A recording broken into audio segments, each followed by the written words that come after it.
నమస్కారం అండి. ఇవాళ పోస్టల్ బ్యాలెట్ కౌంటింగ్ గురించి మాట్లాడుకుందాము.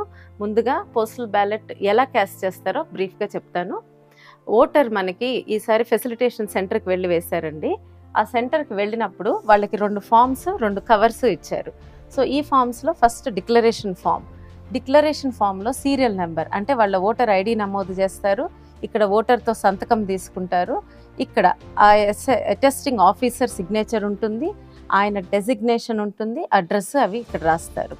తర్వాత అలాగే ఈ సీరియల్ నెంబర్ ఇక్కడ కవర్ మీద కూడా రాస్తారు. నెక్స్ట్ ఇంకొక ఫామ్ బ్యాలెట్ పేపర్. ఇది ఖాళీ బ్యాలెట్ పేపర్ ఇస్తారు. ఇది ఓటర్ లోపలికి తీసుకెళ్ళి చెక్ మార్క్ కానీ క్రాస్ మార్క్ కానీ ఏదైనా ఆ బాక్స్ లోపలే క్లియర్గా బ్యాలెట్ చేయాలి. ఈ బ్యాలెట్ పేపర్ని ఈ చిన్న కవర్లో పెడతారు. పెట్టాక ఇందాక సీరియల్ నెంబర్ సరి చూసుకోవాలి. ఆ తర్వాత ఇవన్నీ ఈ పెద్ద కవర్లో పెడతారు. ఈ పెద్ద కవర్లో పెట్టి ఇక్కడ కూడా సిగ్నేచర్ చేయాలి. సో ఇవి ప్రక్రియ ఎలా ఉంటుందంటే, ఫస్ట్ ఈ బ్యాలెట్ పేపర్ తీసుకున్నారు కదా, దాని మీద ఓట్ వేసేసాము. దీన్ని తీసి ఈ కవర్లో పెడతాము. లోపల పెట్టేసి సీల్ చేసేసేయాలి. దీన్ని గమ్తో సీల్ చేసేస్తారు గమ్తో. తర్వాత ఈ డిక్లరేషన్ పేపర్ విడిగా ఈ పెద్ద కవర్ తీసుకొని దీని లోపల పెడతారు. ఈ లోపల పెట్టేశాక దీన్ని కూడా గ్లూతో బయట సీల్ చేసేస్తారు. ఇదిగోండి ఇక్కడ గమ్తో సీల్ చేసేసి ఇక్కడ సిగ్నేచర్ వేస్తారు. ఇది మీ పోస్టల్ బ్యాలెట్. ఈ విధంగా మీకు అందుతుంది. పోస్టల్ బ్యాలెట్ కౌంటింగ్ రోజు ఏజెంట్స్ మీరు 6 గంటల కల్లా కౌంటింగ్ హాల్కి చేరుకోవాలండి. మీతో పాటు ఫామ్ 18, అలాగే మీకు వచ్చిన ఐడి బ్యాడ్జ్, దాని మీద టేబుల్ నెంబర్ ఉంటుంది, ఎక్కడ వెళ్ళి కూర్చోవాలో చెప్పి నిర్ధారించబడిన ప్లేస్లో. తర్వాత పెన్ను, పేపరు నోట్ చేసుకోవడానికి, అలాగే మీరు ఫుడ్ ఏం తినాలో తినేసేయండి, ట్యాబ్లెట్స్ వేసుకోండి. ఇంకా సెల్ ఫోన్స్ ఏమి తీసుకువెళ్ళద్దు. తీసుకొని కౌంటింగ్ హాల్కి వెళ్ళిపోండి. మీరు ఎలక్షన్ ఏజెంట్ కానీ క్యాండిడేట్ కానీ ఉన్నప్పుడే ఆ స్ట్రాంగ్ రూమ్స్ తెరుస్తారనమాట. మీ ఎదురుగా తెరిచి అప్పుడు పోస్టల్ బ్యాలెట్ ట్రంక్స్ అన్ని తీసుకొస్తారు. సో ఆ ప్రక్రియ అయ్యాక ఇప్పుడు మీరు ఎమ్మెల్యే అనుకోండి, అసెంబ్లీ కాన్స్టిట్యున్సీ అయితే ఈవీఎంఎల్ కౌంటింగ్ చేసే రూమ్లోనే పక్కన 4 టేబుల్స్ వేసి పోస్టల్ బ్యాలెట్స్ అక్కడే కౌంట్ చేస్తారు. మిమ్మల్ని ఒక అసిస్టెంట్ సూపర్వైజర్ చూస్తారు. అదే ఎంపీకి అనుకోండి, పక్కన ఒక హాల్ ఉంటుంది. ఆ హాల్లో అచ్చంగా పోస్టల్ బ్యాలెట్స్ కౌంట్ చేస్తారు. అక్కడ కూడా మీకు ఎన్ని బ్యాలెట్స్ పడినాయో పోస్టల్ బ్యాలెట్స్ దాన్ని బట్టి అప్పుడు 14 టేబుల్స్ వరకు వేసి కౌంటింగ్ జరుగుతుంది. సో ఇప్పుడు మనం ఎంపీది సెటప్ ఎలా ఉంటుందో ఒకసారి చూద్దాం. సో ఈ లోపలికి వెళ్ళాక ఇదే రూము, 14 టేబుల్స్ ఉంటాయి, ఒక రెడ్ ఫెన్స్ ఉంటుంది. ఈ ఫెన్స్ బయటే మీరు కౌంటింగ్ ఏజెంట్స్ ఇక్కడ కూర్చొని ఉంటారు. లోపల ఈ టేబుల్స్లో ముఖ్యంగా పోస్టల్ బ్యాలెట్స్ని రిటర్నింగ్ ఆఫీసర్ సూపర్వైజ్ చేస్తారు. ఆయన చూసుకుంటారు. ఒక్కొక్క టేబుల్ దగ్గర 2 కౌంటింగ్ సూపర్వైజర్స్, ఒక అబ్జర్వర్, ఒక మైక్రో అబ్జర్వర్ ఉంటారు. ఇక్కడ అబ్జర్వర్ చాలా జాగ్రత్తగా అన్ని ఫిల్మ్ చేస్తారు. ఆయనకు చాలా ఎక్కువ రోల్ ఉంటుంది, అన్నీ నోట్ చేసుకుంటా ఉంటారు పేపర్ మీద కూడా. సో ఇది సెటప్ ఉంటుంది. సో దీనిలో పోస్టల్ బ్యాలెట్ కౌంటింగ్స్లో ఫస్ట్ ఈటీపీబీఎస్ అంటే electronically transferred postal ballot system అని ఉంటుంది. ఇది ముఖ్యంగా మన మిలిటరీ, పారామిలిటరీ దళాలు వాళ్ళు చేస్తారు. వాళ్ళ కౌంటింగ్ ఫస్ట్ స్టార్ట్ అవుతుంది. ఇక్కడ క్యూఆర్ కోడ్ ఉంది కదా, దీన్ని స్కాన్ చేసి వాళ్ళ కౌంటింగ్ చేస్తారు. తర్వాత process postal ballots, regular postal బ్యాలెట్స్కి ప్రీ కౌంటింగ్ అనే ప్రక్రియ ఒకటి ఉంటుంది. దానిలో ఇప్పుడు మనకి సుమారుగా ఒక నియోజకవర్గానికి 23,000 పోస్టల్ బ్యాలెట్స్ వచ్చినాయి అనుకోండి. ఆ వచ్చినప్పుడు 14 టేబుల్స్ ఉన్నాయి కాబట్టి 14 పెట్టి డివైడ్ చేస్తే సుమారుగా టేబుల్కి 1642 పోస్టల్ బ్యాలెట్స్ ఇస్తారు ఒక్కొక్క టేబుల్కి ఇక్కడ. సో అవి ఇచ్చినప్పుడు దానిలో ఒక ప్రక్రియ, వెరిఫికేషన్ ప్రక్రియ అని ఉంటుంది.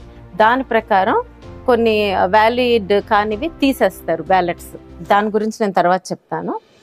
అదైపోయాక మళ్ళా ఆ వ్యాలిడ్ ఉన్న పోస్టల్ బ్యాలెట్స్ని మళ్ళా కలిపి ఒక్కొక్క టేబుల్కి 500 చొప్పున పంచుతారు సుమారుగా. ఆ పంచి అప్పుడు కౌంటింగ్ చేయటం స్టార్ట్ అవుతుంది. ఇది ప్రక్రియ. ప్రీ కౌంటింగ్, వెరిఫికేషన్ బ్యాలెట్స్కి, మళ్ళా తర్వాత అవి అంతా మిక్స్ చేయడము, మళ్ళా టేబుల్కి 500 చొప్పున పంచుతారు. అప్పుడు కౌంటింగ్ స్టార్ట్ అవుతుంది అన్నమాట. ఇప్పుడు నెక్స్ట్ ఆ వెరిఫికేషన్ ఎలా చేస్తారో చెప్తాను. మీకు ఫస్ట్ పోస్టల్ బ్యాలెట్ వచ్చినప్పుడు ఇలా ఉంటుంది. ఈ మెయిన్ కవర్ మీద మన ఓటర్ ఇక్కడ సైన్ చేసి ఉండాలి. ఒకవేళ సైన్ చేయకపోయినా ఈ బ్యాలెట్ చెల్లుతుంది. సో ఫస్ట్ ఓపెన్ చేసి ఈ కవర్ చూస్తారు. తర్వాత దీనిలో డిక్లరేషన్ ఫామ్ కంపల్సరీ ఉండాలి. ఇది లేకపోతే ఈ ఓటు చెల్లదు.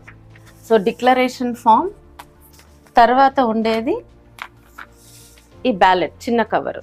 అప్పుడు మీరైతే ఈ బ్యాలెట్లో సీరియల్ నెంబరు, ఇక్కడ సీరియల్ నెంబరు సరిగ్గా ఉండాలి, సేమ్ ఉండాలి, దీనిలోది. అప్పుడే ఈ బ్యాలెట్ చెల్లుతుంది. ఒకవేళ ఈ రెండు తేడా ఉంటే ఈ ఓటు చెల్లదు. సో పక్కన పెట్టేస్తారు. సో ఇలా చెల్లని ఓట్లన్నీ అంటే ఈ కవర్లు ఇవి ఈ చెల్లనివన్నీ ఒక బ్యాగ్లో పెట్టి కవర్ చేసేసి సీల్ వేసేస్తారు.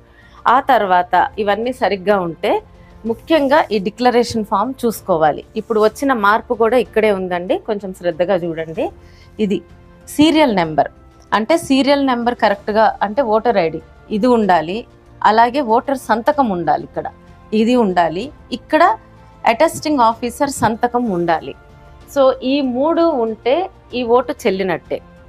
సో ఇంకొకసారి సీరియల్ నెంబర్ ఇది ఉండాలి, ఎలక్టర్ అంటే ఓటర్ సిగ్నేచర్ ఉండాలి, ఇక్కడ అటెస్టింగ్ ఆఫీసర్ సిగ్నేచర్ ఉండాలి. ఈ మూడు ఉంటే ఈ ఓటు చెల్లుతుంది.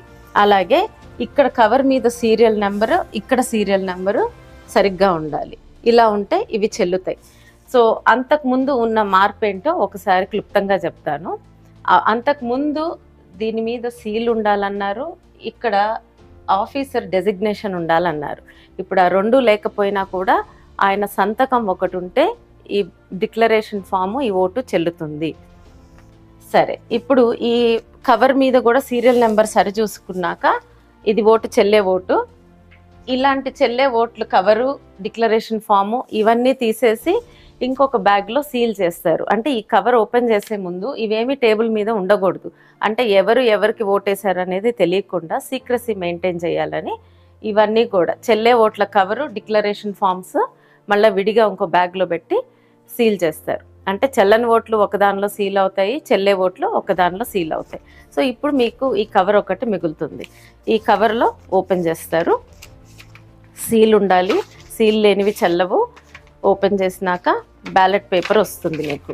సో ఇప్పుడు ఇక్కడ ఎలాంటి బ్యాలెట్ పేపర్స్ చెల్లుతాయి మీరు ఇది చూస్తుంటే ఇక్కడ మనకి టిక్ మార్క్ కానీ, క్రాస్ మార్క్ కానీ, స్టార్ మార్క్ కానీ, అలాగే వాళ్ళు ఎక్కడన్నా క్యాండిడేట్ నెంబర్ వేసినా, లేతే ఇలా సున్నాలా చుట్టినా, స్టార్ పెట్టినా, ఏవైనా సరే ఈ బాక్స్ అంటే క్యాండిడేట్కి ఉన్న బాక్స్ లోపల ఉండాలి. అవి ఉంటే ఆ ఓటు చెల్లినట్టే. ముఖ్యంగా టిక్ మార్క్ కానీ, క్రాస్ మార్క్ కానీ, స్టార్ కానీ, ఏదైనా నెంబర్ కానీ ఏ మార్క్ వేసినా ఆ బాక్స్ లోపల ఉంటే ఆ ఓటు చెల్లినట్టు.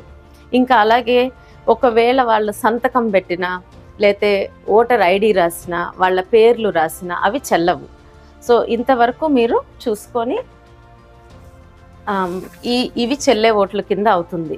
సో అప్పుడు వాటిని లెక్క పెడతారనమాట. ఏ క్యాండిడేట్కి వచ్చింది ఆ క్యాండిడేట్కి విడివిడిగా వేసి చివరికి ఆ వచ్చిన ఓట్లన్నీ లెక్క పెట్టి ఫామ్ 20లో పెట్టుకొని డిక్లేర్ చేస్తారు ఫైనల్గా.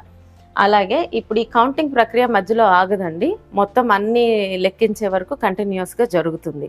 సో ఇక్కడ ఒక చిన్నది మన ఎమ్మెల్యేకేమో పింక్ స్లిప్స్ ఉంటాయి, ఎంపీకేమో వైట్ స్లిప్స్ ఉంటాయి అన్నమాట, ఇలా వైట్ కవర్స్.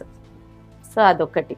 మీకు ముఖ్యంగా ఇప్పుడు ఆ బ్యాలెట్ కౌంటింగ్కి వెళ్ళేటప్పుడు మేమైతే మా పార్లమెంట్ నియోజకవర్గానికి మా ఏజెంట్స్ అందరికీ ఈ కొత్తగా రిలీజ్ అయినది ఇవ్వబోతున్నాము. అంటే ఆయన ఇచ్చిన చీఫ్ ఎలక్టర్ ఆఫీసర్ పంపించిన లెటర్ ఈ చేంజ్ని తెలియజేస్తూ ఇక్కడ ఏముందంటే postal ballots validity form 13A గురించి వాళ్ళు క్లియర్గా ఇచ్చారు. ఇది ఇక్కడ చెప్పింది ఏంటంటే commission has directed that all form 13A where the attesting officer as authorised by the RO put his signature but has not mentioned his name and designation or put his seal be considered valid by returning officer. అంటే తెలుగులో ఏంటంటే దీని అర్థం ఆయన సంతకం, ఆయన ఓటర్ని identify చేస్తా ఆ ఆఫీసర్ సంతకం ఉంటే సరిపోతుంది, ఆయన సీల్ కానీ ఆయన డెసిగ్నేషన్ కానీ లేకపోయినా కూడా ఆ డిక్లరేషన్ ఫామ్ చెల్లుతుంది అని క్లియర్గా మనకి ఉత్తర్వులు జారీ అయినాయి. ఈ కాపీ కూడా మేము మా ఏజెంట్స్కి ఇస్తాము, వాళ్ళు కౌంటింగ్ రూమ్కి తీసుకువెళ్ళడానికి. సో ఎవరికన్నా తెలియని వాళ్ళు ఉంటే వాళ్ళకి ఇది చూపించచ్చు అనమాట. ఇదండి వెరిఫికేషన్ ప్రక్రియ. జూన్ 4వ తారీఖు కౌంటింగ్కి వెళ్ళే వరకు ఇంకేదైనా మార్పులు ఉంటే రూల్స్లో కానీ దయచేసి చెక్ చేసుకోండి. అలాగే మీ సీనియర్స్ని అడిగి తెలుసుకోండి వెళ్ళబోయే ముందు, అంటే వాళ్ళు తెలియజేస్తారు. అయినా ఒకసారి మళ్ళీ వ్యాలిడిటీ పాయింట్స్ చెక్ చేసుకోండి. ఇంకా ఏదైనా డౌట్స్ ఉంటే ఎలక్షన్ కమిషన్ ఆఫ్ ఇండియా నుంచి వచ్చిన ఉత్తర్వులు ఒకసారి చూసుకోండి. ధన్యవాదాలు.